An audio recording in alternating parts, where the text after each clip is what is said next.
Welcome, welcome. My name is Jeremiah Taylor. I'm Chief Real Estate Officer here at Ojo. Excited to chat with you all today on this month's version of How to Win with Pro Plus. Just as kind of a high level, we put these together for a couple of reasons. Number one is to help you all maximize the investment that you've made in Pro Plus. Two is to keep a tight line of communication between you, our Pro Plus partners, and us at Ojo. Every month on these, we have new technology to show off to you, upcoming technology to show off to you. We want to keep you in the loop of, the national leaderboard that we're tracking of all the success that you all are creating with the Pro Plus opportunities. And then we kind of wrap with a panel. And so today's going to be kind of that same playbook. All right, so a couple quick product updates. In this one, there's like 3 stages to this. And I want to be clear at the top. One of the pieces of feedback that we have heard from you, our Pro Plus partners, my own team included, is like, hey, it seems like lately I used to get, I would get mostly warm transfers, and then I would get some number that weren't warm that Ojo couldn't get a hold of. Seems like for some reason that number is increasing, and I'm now getting more people that Ojo hasn't gotten a hold of. Like, can we go back the other way and get more warm transfers? And in the high level is like, you are not hallucinating. That is a real thing. Companies like ours are always testing different, call cadence strategies and call center strategies. And so I want to kind of walk you through changes we've made. There's some we've made in the last 24 hours that will make your experience better. You'll get more warm transfers. So when we launched Pro Plus, what you see at the top is what happened. We would call twice the first day, twice the second day, and a third time on the third day. Now, sometimes that third phone call may not go until the 4th day or the 5th day. And we heard a lot of feedback from you guys of like, hey, if you give me a lead and it comes in 4 or 5 days after they registered, it's kind of not worth anything. So we built a new piece of technology that said, hey, at the end of day 1, so day 0 is the day they come in. Day 1 is the day after the day they come in. At the end of day 1, whether we get a hold of the lead or not, go ahead and make the intro to the Pro Plus team so that we're not creating so much latency between the time that they register on the site and the time that we intro to you. The result of that is that in the short run, you saw an increase in the number of people being introduced to your teams that we hadn't gotten a hold of. Now, since then, what we've done is we've actually added more dials in to those first 24 hours. And what we're seeing is that's now come back the other way, and it's decreased back the number of people that we haven't been able to get a hold of. So the net is very positive.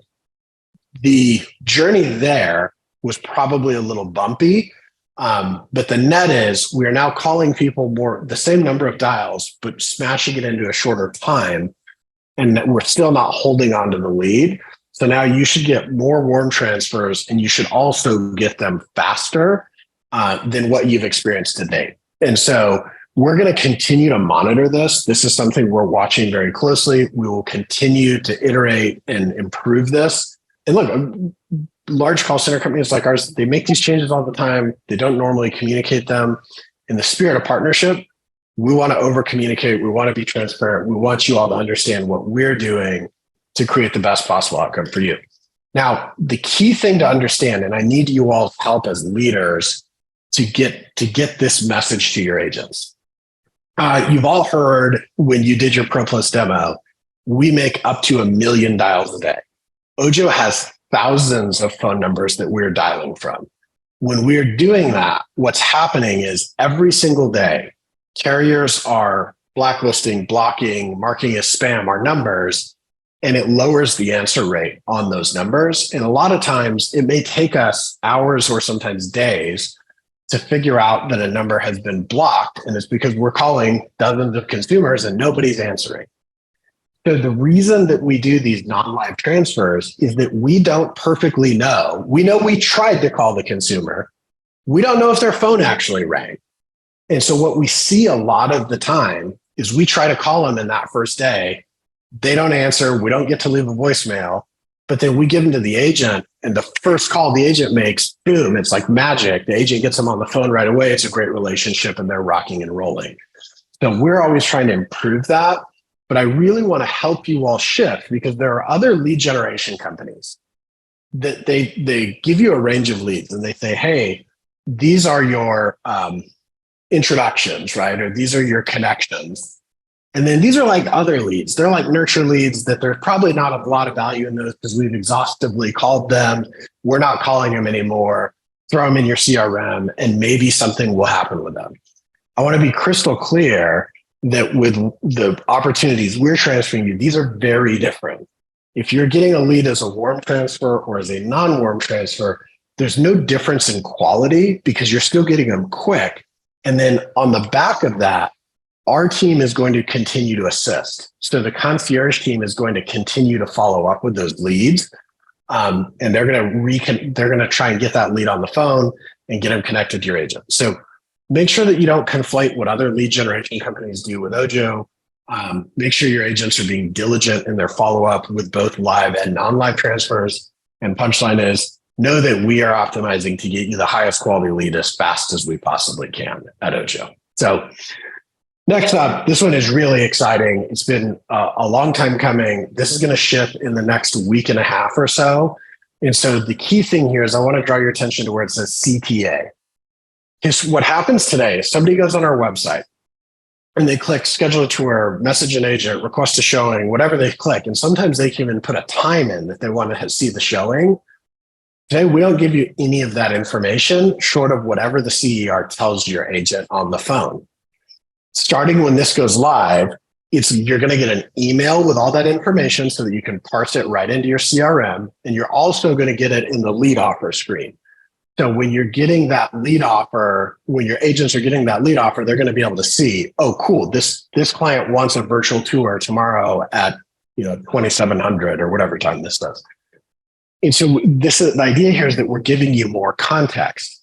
Now, what I want to help you understand and just set the table for is, this is us doing pre-work against future things that we want to do. Today, we really have 3 CTAs. We have schedule a tour, schedule a virtual tour, message agent, or request info. Okay. Imagine a world where we were generating a lead, which we do today, of somebody that was looking for a cash offer, and you had a cash offer specialist on your team. You would need us to be able to show you, hey, this is somebody looking for a cash offer, so that the right person on the team can accept that lead. So the reason I'm so excited about this seemingly simple piece of technology is it lays the groundwork for us to offer other lead types to our Pro Plus partners and really expand our audience. And we're pretty excited about that. So more to come with this. We'll keep you posted on when this actually ships and goes live. This is really the most important thing from today. And this is the next to the last thing before I get it to our panel.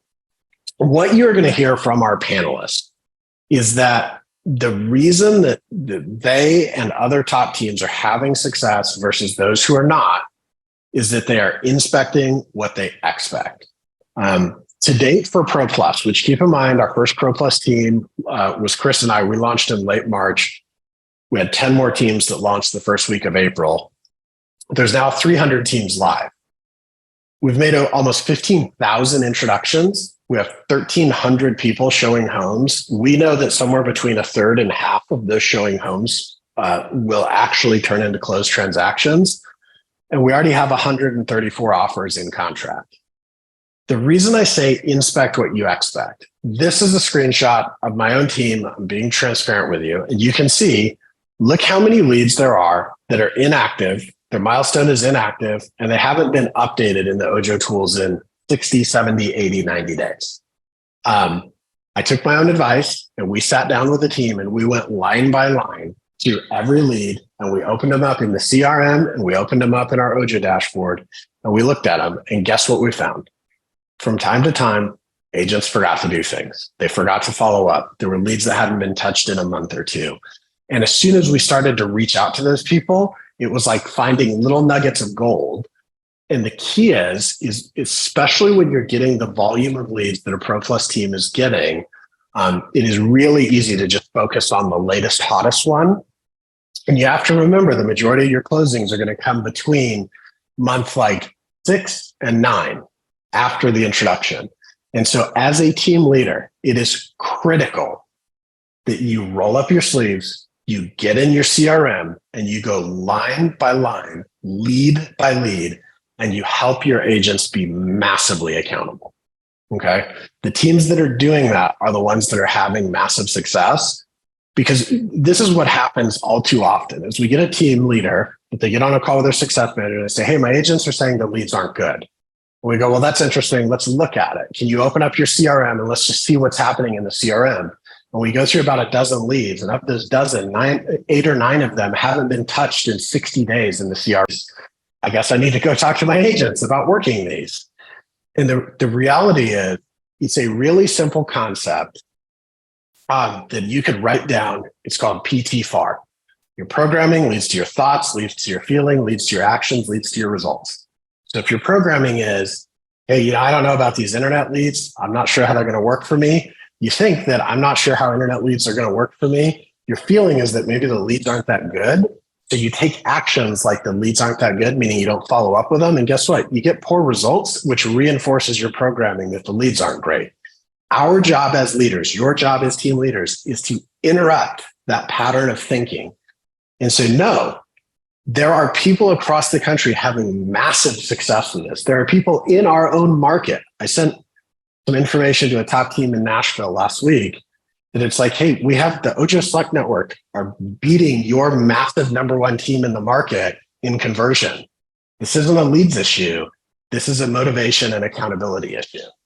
And so this is our job as leaders, is to help shape the thinking of the agents on our team. And that's why we want to continue to share evidence of success with you. So along the line of evidence of success, here's our leaderboard. These go out via email every 2 weeks. Sarah holds me accountable to doing them with her and then gets them out for us.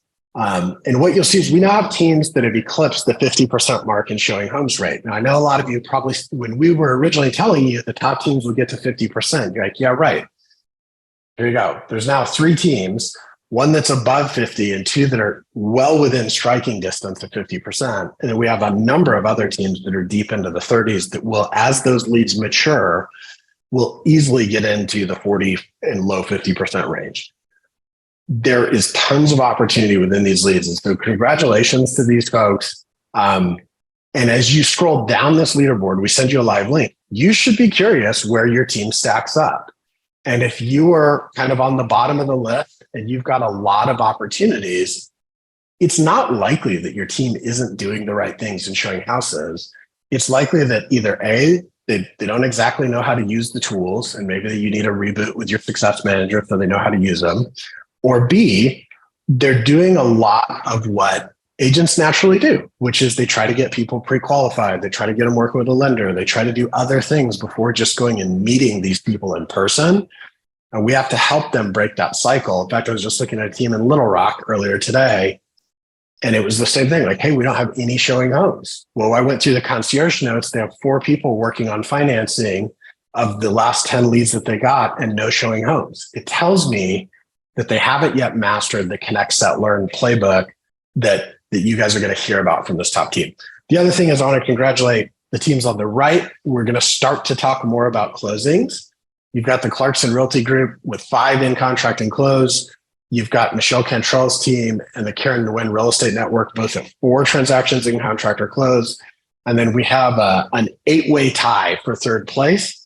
We have 132, and this data is actually now a week old, 132 deals that are either in contract or closed. And the other thing I'm just going to remind you of is what we're starting to see is now we'll look at a team stats. The success manager is going over it with the team leader. And, it's like, geez, we don't have deals in contract. What's going on? And then you scroll down to the concierge notes. And I saw one of the first ones today where there's an escalation from the concierge because the consumer told us they bought a house with the agent. The agent didn't update the agent tools. We sent the agent a note to update the agent tools. And the agent basically sent back to the note saying, they left like a kind of a nonsensical answer that our person can understand. So now it'll get escalated to you, the team leader, to say like, hey, the consumer told us they bought with your agent. Can you please go have a conversation with your agent? If you are holding them massively accountable and going line by line through the leads, you will discover that before we will discover that. And so it tells me there's an accountability opportunity there. In the spirit of accountability, I want to introduce our panelists. So from the Real Estate for a Cause team, we have James Maroli and Brad Petty. Now, I want to tell you, James was one of the people that made the biggest bets in the country on Pro Plus on his team. In the 70 days his team has been live, he has taken they've won 520 opportunities in the greater Detroit area. His team, on 520 opportunities, his team's median response time, is 28 seconds. That's tremendous. Of those 520 intros, they have 92 people currently showing homes. So we know 35 to 55 of those percent of those should transact. So a third to half. That means he's got 30 to 50 closings, or somewhere between $200,000 and $300,000 in commissions in the pipeline in 2 months. That is tremendous. And when James shares with you some of the things he does to help his agents get those kind of results in 70 days, you're going to want to have something to write with handy. Our third panelist is Josh Cooley. Now, Josh not only has his own real estate team in Portland, he is one of the leaders and co-founders of RCC. They are the leading online conversion coaching company in the country. And I know Josh has some amazing insights that he's going to share around best practices from his team and also some of the best practices from RCC. So, Mr. Heller, I'm going to turn it over to you. Well, thank you, Jeremiah. And just for Josh, I'll correct him for you. Josh is in Eugene, Oregon, not in Portland, Oregon. Two very different places. Yeah. Home of the University of Oregon Ducks. Okay. One of the things that before we get into questions, I'm going to have you each introduce yourselves. I want to not skip over something Jeremiah said. You heard him say on several occasions, when we check our concierge notes, when our concierges follow up, remember, each consumer that gets introduced to someone on your team, we have a concierge who's talking to that consumer. So if your agent is saying, I can't get a hold of these people, or they're not responsive, and we're talking to the consumer, and the consumer is telling us something different, that's when you want to really inspect what you expect and really look at what the agent's doing or not doing. So with that, let's jump into this. We got a lot of questions, and I know you guys have a lot of great answers. I'll just go in the order that you appear on my screen. I'm sorry, do you prefer James or Jim? It's fine. Which one? Either's fine, either one. Okay. All right, James, tell everyone about your company, where you're at, and any other real pertinent information quickly. Absolutely. James Maroli with Real Estate for a Cause. We are in just about an hour north of Detroit, so Grand Blanc, Michigan. And we service 260 zip codes throughout the state of Michigan, going from far East Coast all the way to the West Coast. We launched with Ojo Pro Plus on May 5th. So awesome. And Brad, you're one of the agents in James' office or on his team. How long have you been in the business? How many transactions do you do? Well, so I've been in the business for 3 years. And since I've been in the business, Ojo has been a big part of my business building. Okay. So I've been a fan and user of Ojo, tremendously counted on it. What I can tell you is since Ojo Plus came around, it's probably at this point almost doubled my opportunities from what I was getting before.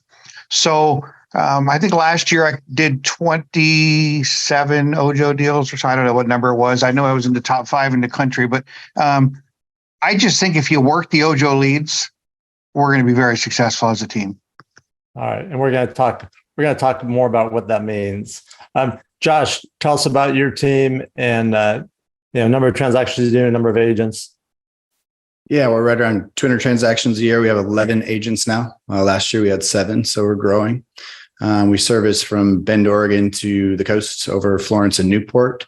We run a 50-50 business. So we look at 50% Mets, 50% haven't Mets, and then 50% listings and 50% buyers. And that's how I run our leadership team to find gaps and For instance, if we're doing 75% Mets, we're probably dropping the ball on open houses or internet leads or something for haven't Mets. And so that's how we grow or retract our agents. Ojo is a big part of our haven't met buyer business. All right, great. So, this first question I'm going to address to James and Josh. As the leader of a team, what are some of the key things? If you have an agent that you're bringing on to the Ojo Pro platform, or that's new to your team, and you're going to plug them into this, what are two of the three things you're going to really stress with them? Just as foundational pieces. James, I'll let you go first. Sure. So I actually just onboarded an agent at 1:30 Eastern time. So we're at 4:25. So not a better time to ask. So I had an agent I just brought over from a different brokerage. He was on the Ojo Select Network, and we moved him to Ojo Pro Plus. Very successful agent, $5 to $10 million a year in sales. So for him, it was started with what are expectations. So at our brokerage, as I think Jeremiah announced, 29-second response time. At our brokerage, if you're negatively impacting any of our numbers and our thresholds that we have, we implemented what's called a 3-strike rule. I'm an old baseball guy. So strike one is you're going to get a phone call from me, Chris, and be like, hey, Chris, took you 1,463 seconds. That was the agent I onboarded, by the way. He didn't know he was live to respond to a lead. What took so long? He's like, Jim, I didn't know. Obviously, I knew that. We just onboarded you today. So I'll kind of just have a conversation and talk through what caused that, right? Because you'll hear things like, I was at a wedding, I forgot to hit snooze. I was in a closing, I was in a showing. So changing that behavior from the Select Network to the Pro Plus with the snooze feature was a huge obstacle at first. So now that we've worked through that, now strike two is you're going to have a call with my success manager, and she's going to go back through expectations that I have as well. And you're going to email me time and completion of that call. And then strike three at baseball is you're out, and you may be out and suspended for a week. You may be suspended for a month. You will not negatively impact our team. And when Brad Petty talks on the agent side, what you will not hear him is lack confidence. So he has confidence because we don't connect, set, learn, but we do a very similar process, which is intro, ALM, which is introduction, appointment, location, motivation. So it's the same concept, just a different acronym. So part of their onboarding experience is heavily focused around, can you actually make a phone call? And I have 35 agents on my team. I certify 20 of them. So I think just understanding that up front. That's awesome. Awesome. Great information. And it's obvious based on your answer that you inspect what you expect. Josh, same question for you. As a agent that you're putting into the program, or when you're starting a program like this, what are the things that you stress with those agents initially? So first, we don't put any new agent. We've had 5 opportunities this year to bring people on. Not all of them made it, but they go into the pond first, and they're going to call leads and just get some practice. So they're not going to take these valuable leads right away. I don't think that's fair to the agents that show up every day and can convert. So first they have to earn it. And then a Dwight Eisenhower quote, leadership is the art of getting other people to do something you want done because they want to do it. Not every agent on our team is great at converting these types of leads or wants to. So we also have agents that we don't give these leads to because they're better at open houses, door knocking, their database, whatever, right? The agents that do commit to taking these types of leads know that they better respond very quickly. And the goal, because we create our own games in this, the goal is to meet them. So if we want 10% conversion overall, we know that 90% aren't going to work out, and we treat it like that. So we look at metrics down the line. We want to meet first. And obviously getting to a 50% met rate is first important. So we practice those scripts. We meet every day at 9:15, and we have for 6 years. Ojo Pro Plus coming on has given us an opportunity to come back and kind of dust off some of our scripts, share what we're using as a team to work. So we team coach in the morning, meaning the agents coach each other, and we talk about things that work together. Awesome.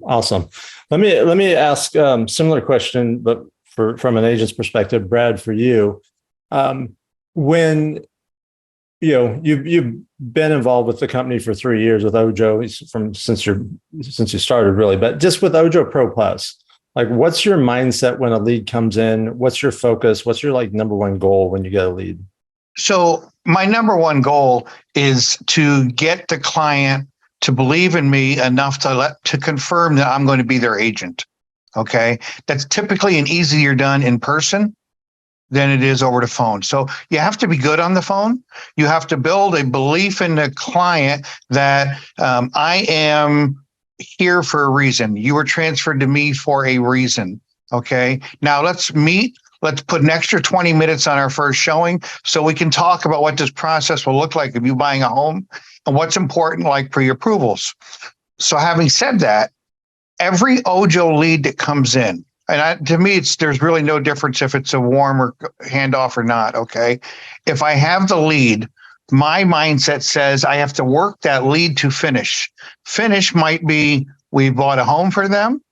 Finish might be they're really not looking and they're never going to get a home, or something in between. Okay. And I think it's important that an agent can answer that question on every one of their clients. And I would tell you rather quickly, you should know after your first meeting and next phone call whether this is a real client and do you invest a lot of time in it. There's so many leads, you can't waste time. So you've got to build the client to believe you and then know, can I take this one home or not? All right. Great. I love it. I love, and you just confirmed something that, I heard James and Josh say is getting in front of them is the key. We still have some agents and some teams that are doing things like we used to do them years ago, where they're, trying to get the people pre-qualified first or get them to jump through a bunch of hoops. Times have changed. Consumers now they're going to go see the home they want to go see. It's going to be whether it's with you and your team or with someone else.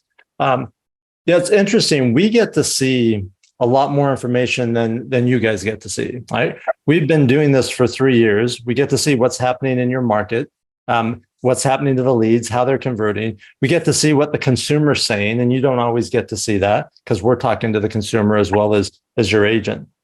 A lot of times there's a disconnect between what we're seeing and hearing and what we're being told by some of the agents on some of our teams.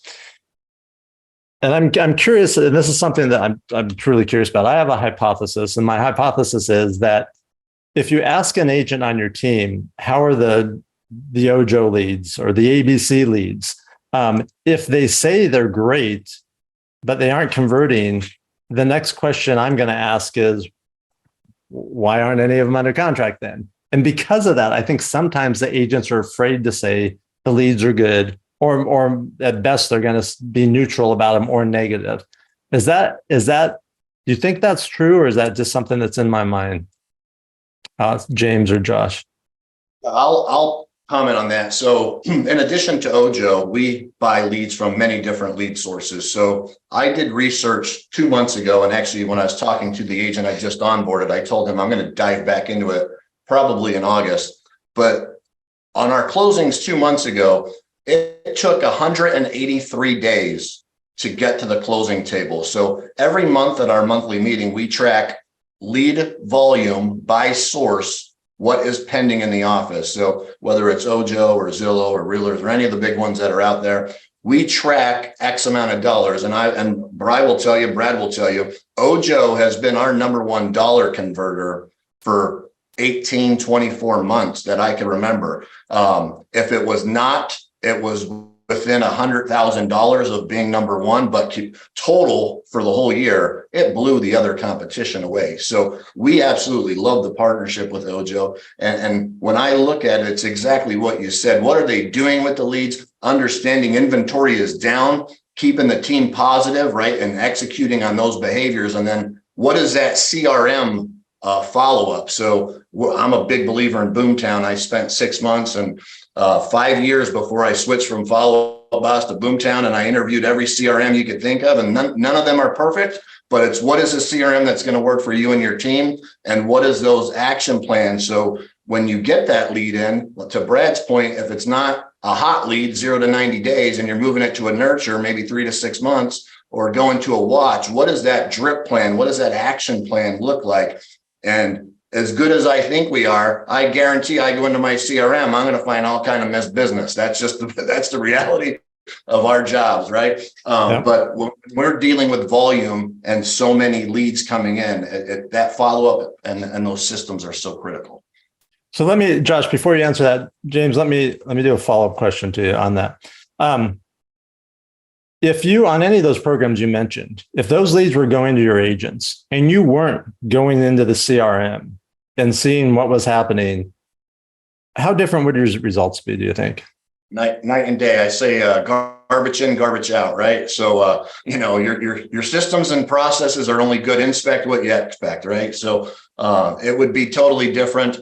I always tell my agents when I onboarded my agent today, again, top performer, does very well, top 200 in the county I'm in. I am not a babysitter, man. Do not make me micromanage you. I want nothing to do with that, but I am going to expect that you execute on these things. Are we on the same page? And it's a relationship, right? Like Brad will tell you, I don't have time to call Brad. He's out running around with clients and I don't need to bug him. But he also knows that he will never bring the team down. And that's Brad. He truly believes in team first. So he will never cause harm to our team. So it's instilling that mindset. Success breeds success, and it's contagious as long as you have the right people underneath you. Yeah. And I couldn't agree with you more. Jeremiah just put a note in the chat about Brad's double confirm rate. When we connect, so some of you may not know this, when we make an introduction, within a week, we ask the agent and we ask the consumer the same question or a variation of the question is, do you think Brad's going to be able to help you? Brad, do you think you're going to be able to help that consumer? And what we see is when both parties say, yes, we like Brad, if we think he's going to be able to help us, and Brad says, yes, I think I can help them, the conversion rate on those are the highest conversion rates we have. Now, what's funny is a lot of times we'll ask the agent and we'll ask the consumer and we'll get a positive from both. But then the agent will not update anything or we don't see any progress. And then they tell their team leader, hey, these leads are no good. And then when we talk to the team leader, we say, well, here's the interesting thing. The consumer said they're working with your agent. And when they go talk to their agent, they find out, yeah, the agent's been working with them, but hasn't updated things or was sandbagging, or who knows what the reason why. So we don't do that to get a gotcha on anyone. This is a partnership and we only win when our teams win. And anything we can do to help our teams win, we're going to do. And that's why we do these calls so that our teams can also help us and the other teams with the best practices. So, Josh, back to you with the original question. Do you need to restate it or did you write it down like you usually do? What? Did I mention already we make games out of everything? Right. Getting the team to follow up consistently, diligently. It's as simple as this. Make that easy. Right. And what we know that buyers want one thing. They want a house. Right. And sellers want one thing. They want a buyer for their house. We work really hard at negotiation up front, which is letting someone else have your way. We want the client. We listen well up front. And getting any information we can to call that person back with what? A home or a buyer, right? So I think by making the process easy, Chris, by meeting every single morning, and I'll try not to beat that, but every single morning we meet as a team and hold each other accountable. We hear about listings that are coming up potentially, whether they're listing with us or not. We heard this lead had a home to sell. We hear about buyers that are looking to buy that haven't committed, and we have a listing. Letting our agents call with a human call up front quickly is how we're getting most of these conversions and how we're getting a lot of our business. But it's making it easy. Got it. I love it. And I love the sort of the gamification or the, make it fun, make it interesting for our agents and our teams. Hey, Brad, let me ask you an agent related question. When you're working with someone, an Ojo lead, one of the things that's important is for us to be updated on, what the status is, what progress you're making. because that informs us of a lot of things, like the quality of our leads or what we need to do or how we can try to get more leads like those, or that how successful we're being. And is this a market where we should spend more money because Brad and the other agents in that market are having more success? So those updates are really important. A lot of agents seem to struggle mightily with making those updates. What's your mindset, or what's the process you use? Because you don't seem to have that struggle.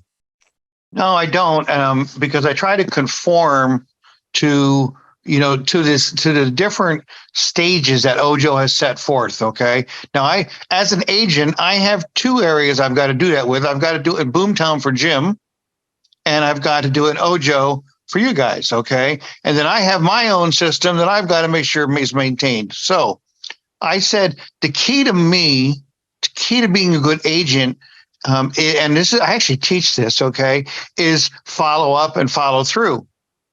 So your updates that you're asking for are nothing more than follow up and nothing more, nothing less than follow up or follow through. I don't really believe there's bad leads, number one. I believe leads get different categories, like now 3 to 6, 6 to 12, but they all clicked on that for a reason. They were in the website for a reason. Okay. So my job is to make sure I know where that lead's going. I said that right from the beginning. Okay.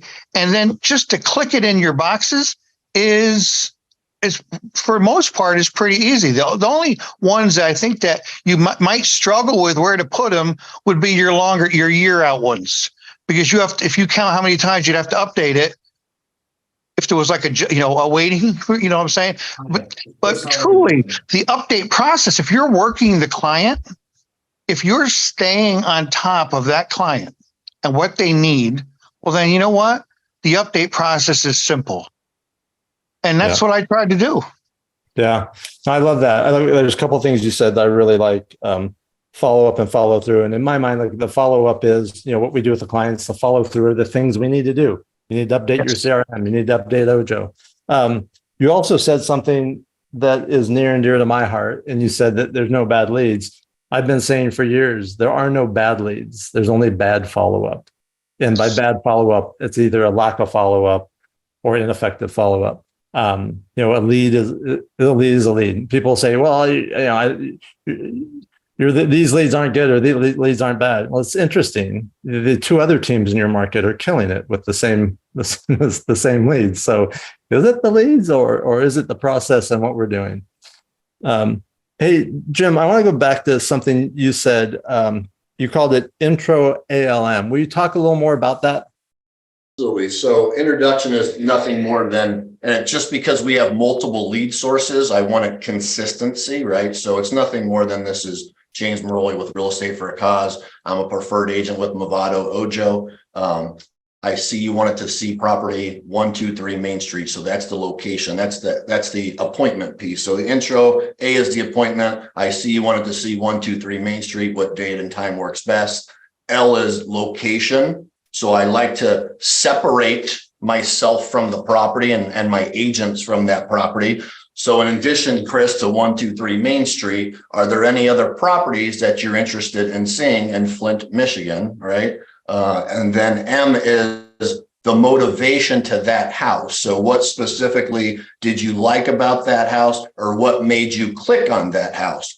Now, to Brad's point, once we do the intro ALM, I just want the appointment set and go, right? I think sometimes, and I sound like a broken record, I tell my team every month, if we would just treat every buyer like we do our listings, right? Just imagine what production would look like. When we go to a listing, we get a presentation, we're all ready to go. We don't fight setting an appointment. We have a time on our calendar. If we would just do that with our buyers, just imagine the growth is tremendous, right? And then when they meet in person, I call it E-Alert My LP Mama, which I require them to put into Boomtown. And I had to create something that sounded so dumb and stupid when I repeat it over and over again. They're like, would you stop asking me, did I E-Alert my LP Mama already, right? So E-Alert My LP Mama is nothing more than, are they on a search in our Boomtown system? It's called an E-Alert. So is the E-Alert set?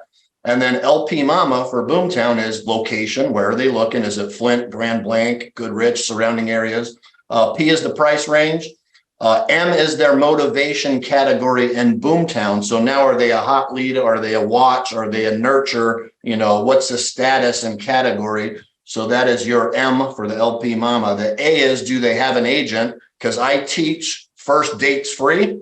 So you get a first showing free, first dates free at my brokerage. After that, we're going to get some sort of commitment.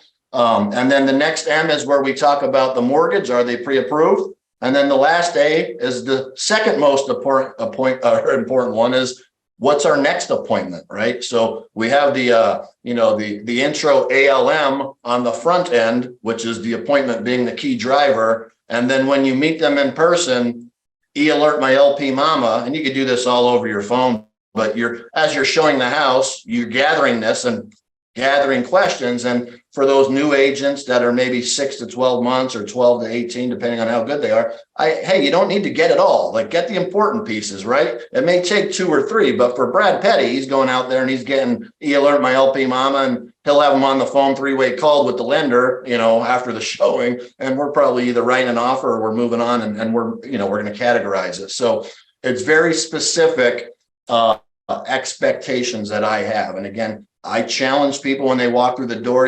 Josh was saying daily coaching.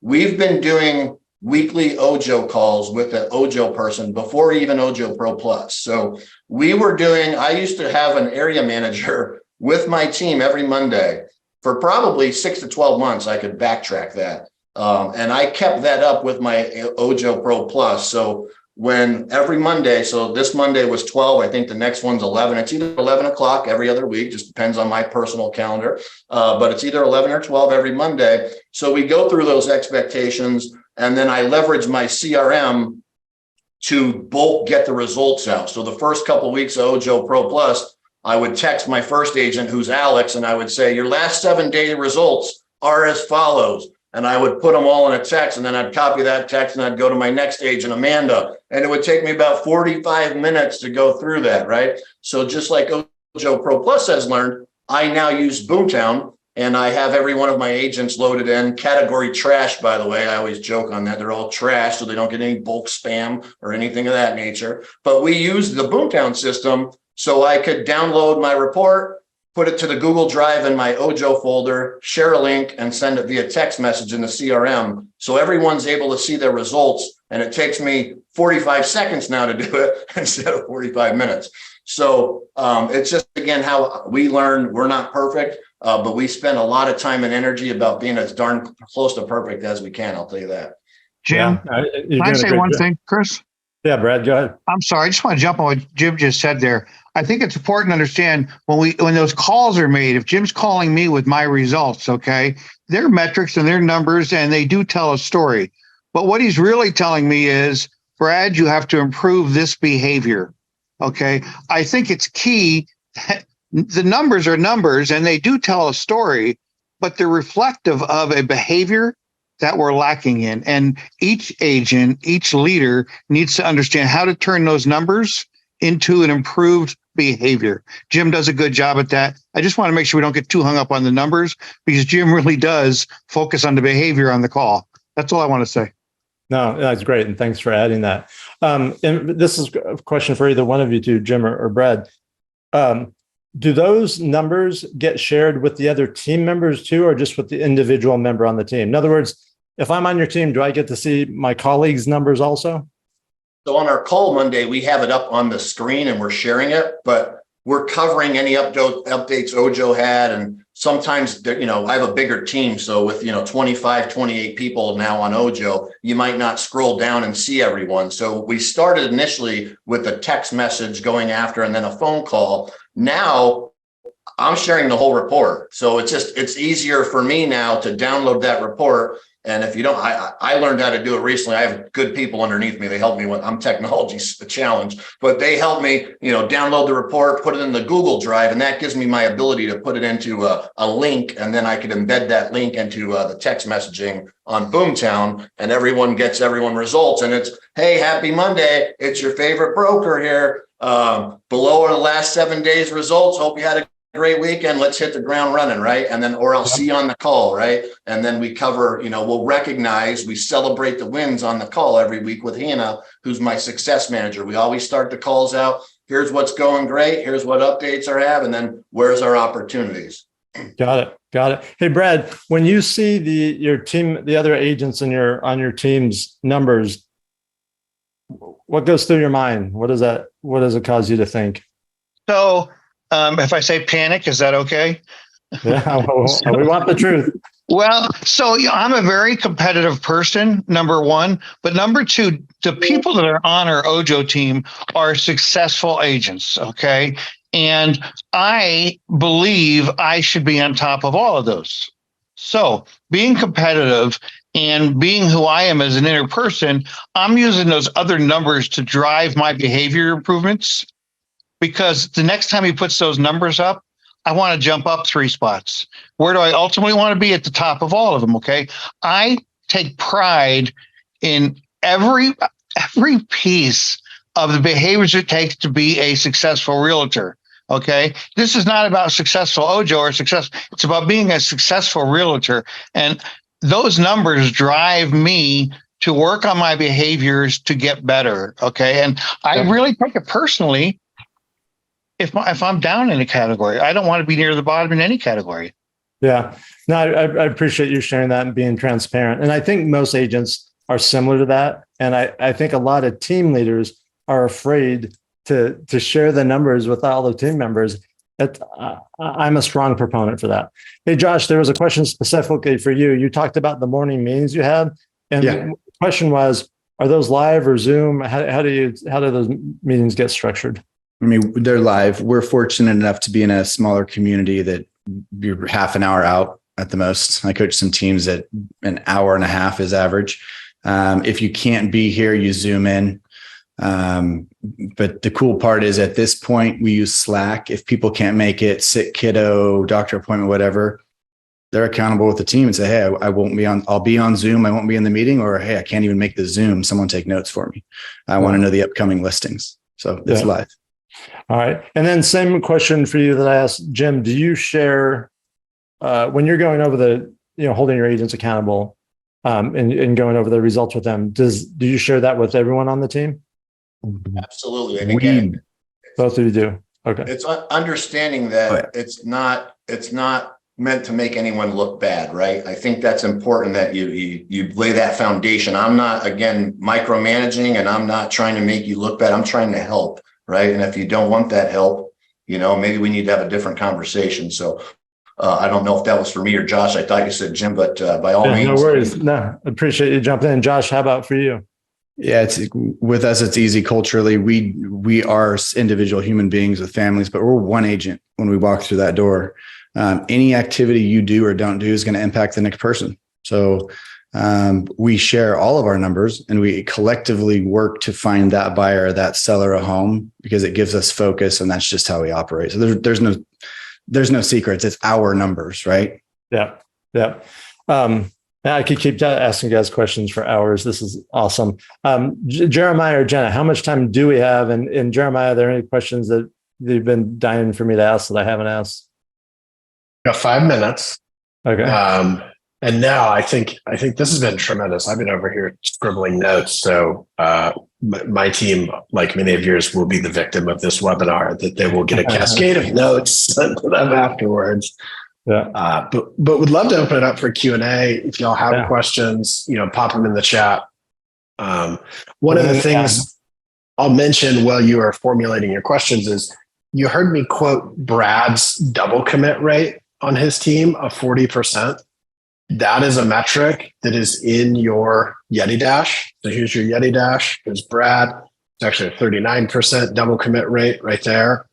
Chad on the team's at 45, team overall is at 25. So make sure you're looking at that. That's a key metric. And really, you all as team leaders should understand the law of large numbers is always where the truth is found. When an agent gets enough introductions, and that enough number in our world is like maybe 15, you will start to see trends. that with that many of repetitions, they're either going to be go in the right direction or they're not, and they may need some help. And so double commit is a really good signal that you can look at. Showing homes is another really good signal you can look at. And what's interesting is in the double commit, that requires both the agent to say, yes, this is a consumer I can help. And B, it requires the consumer to say, yes, this agent can help me. And so one of the things you can do, like on our team, is we encourage all the agents to let the consumers know, hey, just so you know, Ojo will follow up with you just to see how I did. And so if they do, you know, anything less than a 10 is failing in my book. So is there anything I didn't do that you were hoping I would do today? Or is there anything I could do to do better? And it'll just kind of unblock the consumer to say, well, actually, I really wanted this, that, or the other. We call it the service advisor chat on our team. It's like when you take your car in for a service, right? And they say, hey, you're going to get a survey from Ford or whoever afterwards. And anything less than a 10 is failing. And so double commit means the agent went into agent tools and they literally click, yes, I can help this consumer now or in the future. And that in the consumer, we send them an email, we pop a modal up in the app the next time they come to the app. And then we also call and text them to just get a verbal answer.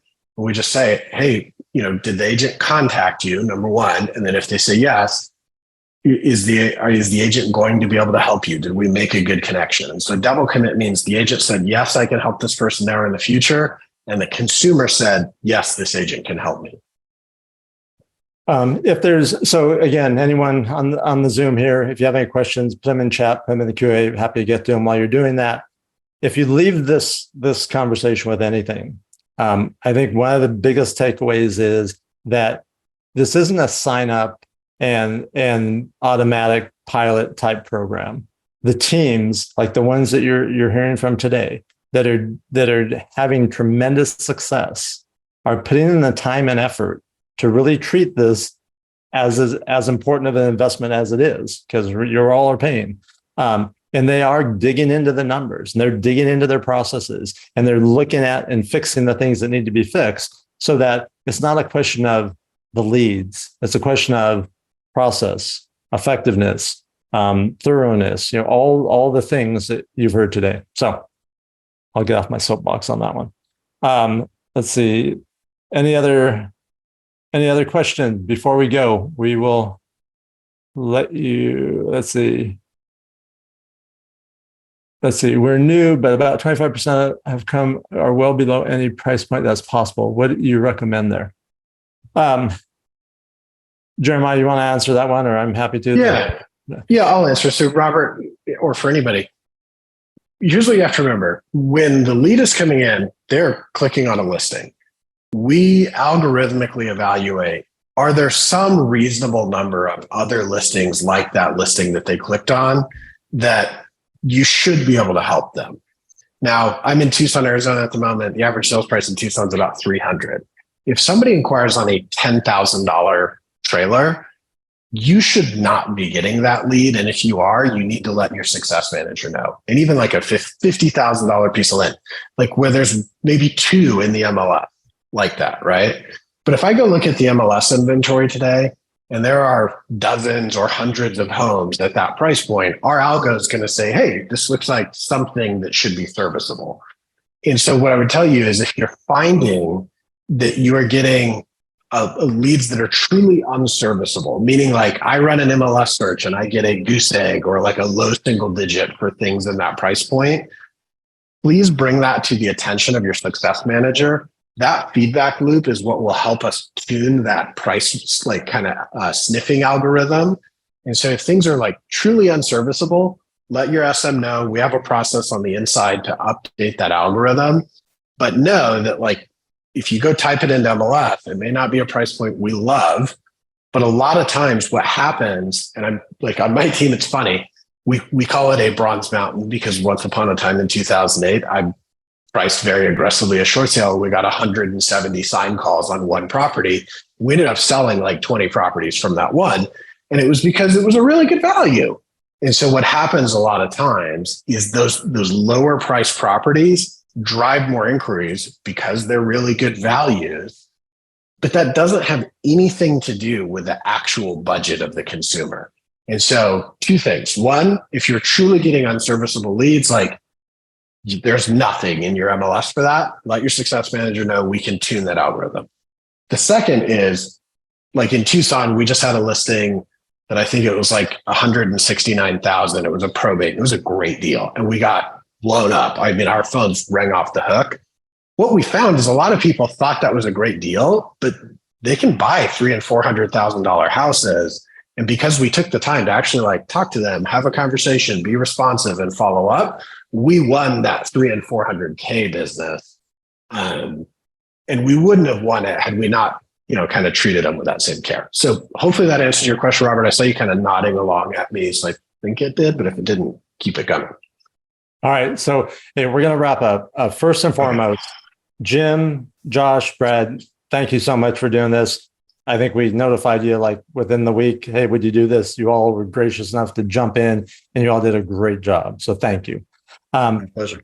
For everyone, if you have questions for any of our panelists, look at you, use our Facebook group. We have an Ojo Pro Plus Facebook group. When you have questions, post them in there. Ask your fellow Ojo Pro teams, hey, how are you guys doing this? How are you doing that? Let us know about your successes. Let us know about your wins. Let us know about the new things you're trying and doing. The more we do to help each other, the better we all do. Thank you for everyone that took the time to be here with us today. We hope this was helpful. And if it is, we'll keep doing these.